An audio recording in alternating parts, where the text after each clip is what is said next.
Now, the French government has slashed its economic growth forecast, underscoring the constraints on President Emmanuel Macron as he tries to repair public finances from the COVID pandemic and support households with struggling with rising prices. Joining us now is Bloomberg's Caroline Connan. So, Caroline, I'm also looking at Morgan Stanley. They've just have a piece out predicting euro area recession in the fourth quarter.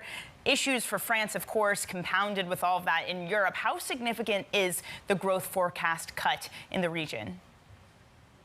It is a very significant cut to the French growth forecast from 4% to 2.5%.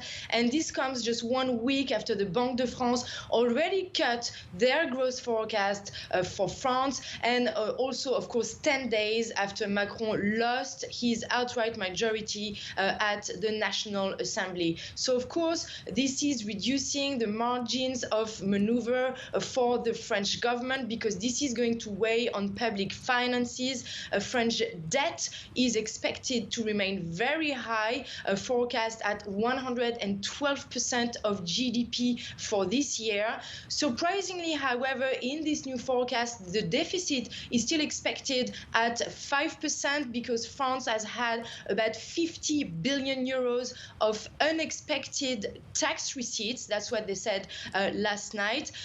However, this is going to make it more difficult for Macron to have more money in order to invest in healthcare, in education. So that is not really going to help the anger that we saw during the legislative elections, with the French very angry at the way Macron has been handling the pandemic and the recovery post-pandemic. And of course, now the war in Ukraine and inflation in energy prices weighing on consumer spending. So the far left, the NUP around Jean-Luc Mélenchon, for example, is calling for a cut in fuel taxes. This is something that Bruno Le Maire, the finance minister, has already ruled out, because he said that's going to cost more than 20 billion euros. France cannot afford it because the public finances are already in an alert level.